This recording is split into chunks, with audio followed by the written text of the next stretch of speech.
మంచి ముందు అసలు ఫండమెంటల్గా మనం ఏదన్నా ఎదగాలి అంటే మన నాలెడ్జ్ ఏంటి, మన మదర్ టంగ్ దాని మీద గ్రిప్ ఉండాలి.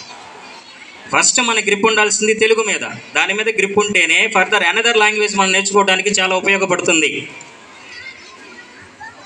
అవకాశాలు కావాలి అనుకుంటే, మంచి అవకాశాలు, బెటర్ ఫ్యూచర్ కావాలి అనుకుంటే ఇంగ్లీష్ ఉండాలి.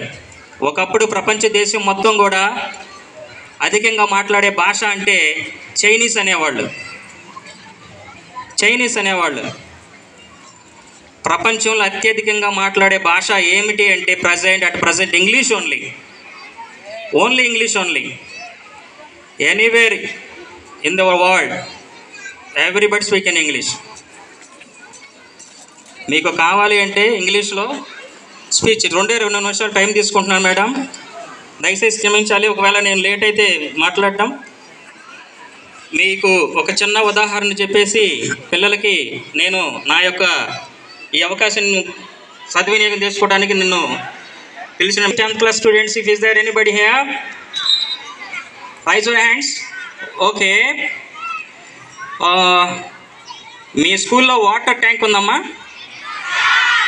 మీ స్కూల్లో వాటర్ ట్యాంక్ ఉందా?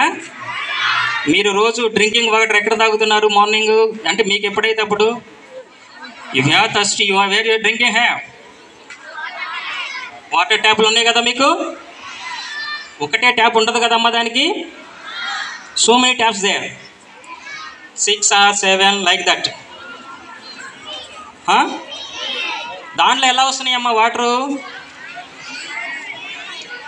పైన వాటర్ ట్యాంక్లో ఫుల్గా వాటర్ ఫిల్ అయితే కింద ట్యాప్లో వాటర్ వస్తున్నాయి. ఇదేంటి ఎట్లా చెప్తున్నాడు వీడు అనుకుంటున్నారా? వస్తున్నా, కంప్లీట్ పాయింట్ వస్తున్నా. ఆ వాటర్ పడుతుంది ఎవరు?